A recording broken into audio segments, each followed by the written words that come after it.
Toastmasters and distinguished guests. I am working mother and I work in a corporate, and what happens is my work schedules remain so busy that at times I think that doing nothing is the most important thing that I can do in my life, because that is the time I relax, that is the time I unwind, and that is the time I take a break from everything that needs to be done, and actually it helps me to focus more on how life is progressing and what to do next in my life. So it happens in my busy schedule. Sometimes it so happens that my Saturday, Sunday is far more hectic than my weekdays. So I make it a point that Monday morning when I hit the office, I will relax for a day, an hour or two. I'll just read newspaper. I'll do nothing. If it needs to be done, I'll have my cup of tea, green tea, which I love, and I'll just relax and think how the week can progress further, so that I can plan better and plan more what I can do in the next week, the week itself.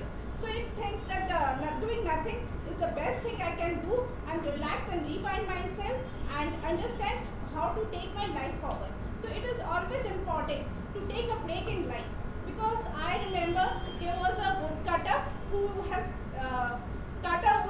cut a tree in say one day, so he was very happy, and next day he again came to cut a wood, and it happened it took him 2 days to cut it. So he said he's not doing a good job. Next time it took him more than 2 days to cut a tree. So he said, where am I liking? The thing is, he was just cutting the tree without sharpening his axe. So it is very necessary for us to take a time break and sharpen our axe, and then again go for the job that we are meant for. So doing nothing is my favorite pastime. Thank you.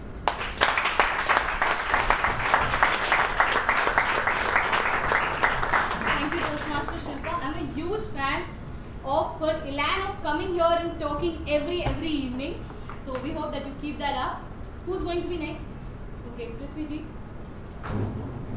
And we are allowed. I'm so glad you came up. I was really hoping somebody would come up for this topic. Your topic is, I'm tired of being lazy. I am tired of being lazy.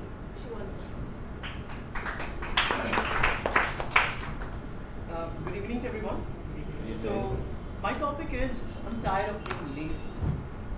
That's a problem. You know, that's an oxymoron for me too, because I am never tired of being lazy. There is something in life that you have to love. Some people may say, like the most obvious example here would be Anshika. She loves basketball. She makes sure that she reminds everyone, every single meeting, that she loves basketball. And I love being lazy. Okay. Not funny enough, right? Okay, let's move on.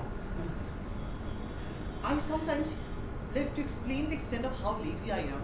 I'm lazy enough to not speak. Like even if I'm speaking something, you won't actually think that what is this guy saying? So back in school, we had some foreign faculty, some American teachers in school. They didn't know Hindi. Okay, so they came to my school and I used to talk to them, and he said, "Are you talking in Hindi?" "No, I'm talking to you in English." "Oh, I'm sorry. You know, you're talking so fast. You sound so lazy. It seems that you're talking Hindi all over again." I'm sure a lot of people didn't understand what I meant. That happens. That's totally fine. So I'm just saying that I love being lazy. There's nothing wrong in that. The thing is, it's not about, you can't be lazy and not be productive. You have to be lazy in a smart way. Do things in advance. Do things in a manner which gets them done fast, which gets them done right, and then be lazy. Right? That's a more of the story. So thank you.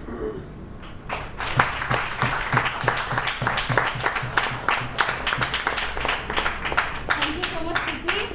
I personally like to think that you're not lazy, you're probably just on energy saving mode all the time. Okay, who's the one who's going next? Okay, we'll have one of our guests this time.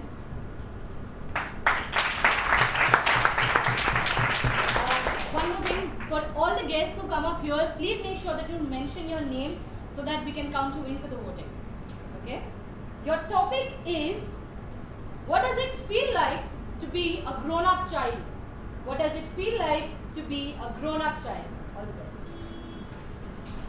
Good evening, everyone. Myself, Arunima Bhattacharya, and I'm really happy to be opportunity to speak about this topic. Well, what it feels to be like a grown-up child. Am I really a grown-up child? The only reason why I'm saying this, because there's always a inner child within you, even if I become a man or you become a woman. And I believe as long as we keep that inner child, that thing within us, we can still explore the life in a very nice manner. Today, even at the moment, when there are stressful situations, even at the moment when a boss is scolding you, even at the moment where colleagues is saying something that you don't like, but still, if there is a childishness within you, you still can manage the situation in a more proper manner. Although, yes, to some extent I have grown up, but again, I don't want to mentally grown up just, because by age probably I'm grown up, but otherwise I don't want to lose that inner child within me who still loves to explore life, still, being lazy and craving to come to Toastmaster, finally managed it. So all these things helped me, and that's how I want to live my life. Thank you, everyone.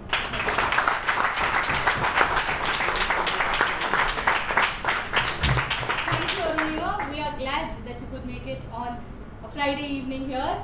And on growing up, I think if all of us, it would be really nice if all of us could grow up like Rohan. No offense, but if all of us could grow up like him, there was nothing like it. Who's the next volunteer who's coming up? We'll have another guest this time.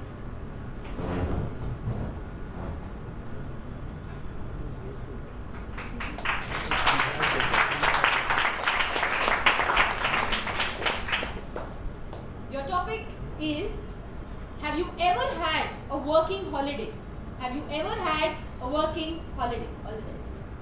Good evening, everyone. I'm Swati from Nani. So, for me, working holiday is very regular because I'm in a corporate world wherein you really cannot get out of work. You have to be on the mind, always working. You have to be very active on what you are doing.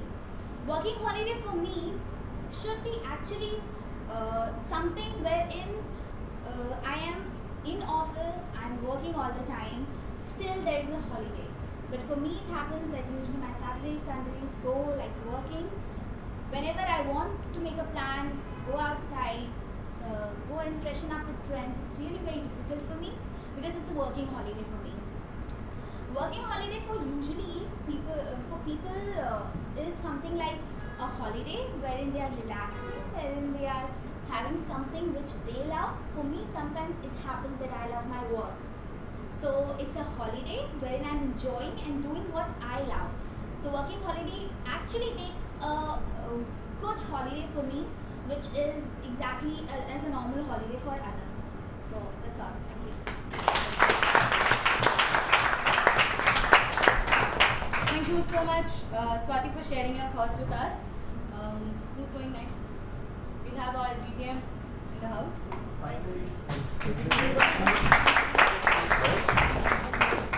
Okay. Your topic is less is always more. Less is always more. Sure. Good evening. 20 years back in Germany, when a company called Volkswagen took out their most famous car, their rivals laughed. Do you know why? Because the iconic Beetle was sold with the catchline, think small. Ladies and gentlemen, Toastmasters and dear guests, sometimes we get so lost in the big picture that we forget to think the big picture is divided into small blocks. Take care of each block and you will automatically be able to fill that big picture. It is the same puzzle which you would make when you were young. Remember the small pieces which suddenly connected and made that beautiful picture? Think about it. Why else are our textbooks divided into chapters and not one whole book together? It is because you learn chapter by chapter. Why else do you have more than one examination in a school year? It is so that your learning takes place in phases. Why else would you be working together as a team? in any kind of work environment. It is simply because you alone cannot handle the tasks. It requires a total unity in order to bring it out, in order to fulfill the final picture which arises. Ladies and gentlemen, there is unity in diversity. Our entire nation is based on that. Isn't it said that united we stand and divided we fall? We've all heard of that story, wherein a father comes and tells his sons, break one stick, he breaks it easily, tells him to break a bunch of sticks and it becomes difficult.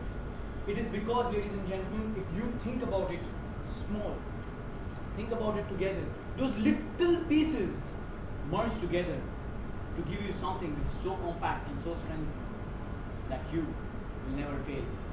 You have 206 bones in your body which are separate, not one, which make the individual. Millions of cells which come together to make you a brain which has so many thoughts of which you can only produce one. So the next time someone tells you you are small, you're good for nothing, tell them that less is always more, because it is the smallest of men which grow to the greatest of stature. Sachin Tendulkar, Madam Table Topic Master.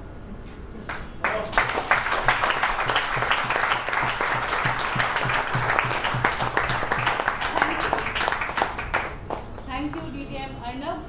You know, a DTM is on the podium and is talking when his table topic sounds like a prepared speech.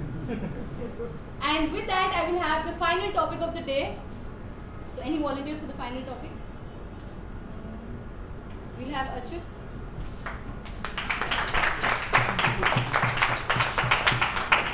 Achyut, your topic is, tell us about the friendly arguments that you had.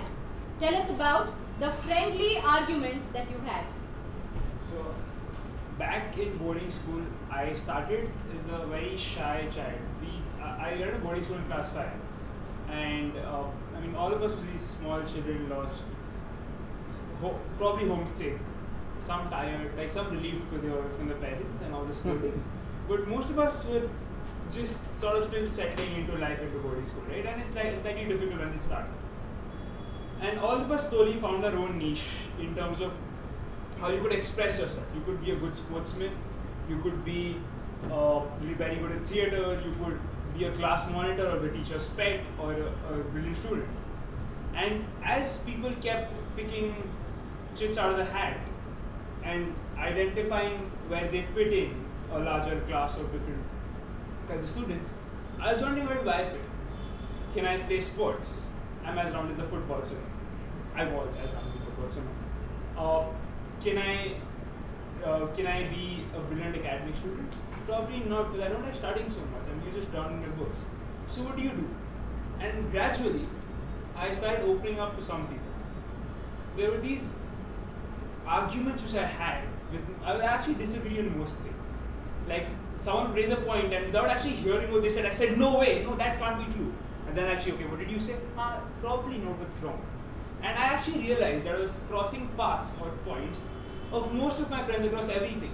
Be it football, we'd have arguments on football which is the best team, and it would go on for like hours. Be it the dish, or like what should we do next in class. And from those arguments came this, that's why I realized I could fit in. Every argument was in fact just an excuse. Like, I noticed this, that I was sort of doing this unconsciously, where I started arguing with people just for the sake of dragging that conversation further. Like, if you agree on something, it's settled, right? But if you argue, you go on talking about it. And that's when I realized that this argument is nothing but you actually just disagreeing to something because you can't look at the other person's viewpoint. And that's when I found myself crossing these friendly arguments and actually got the name, I was called like the critic of the class because I actually had friendly arguments all across. And today when I look back to most of my friends, and if I agree to something, they call me up and say, are you the same person? How come you're not questioning what I'm saying? So, how is this for a talk?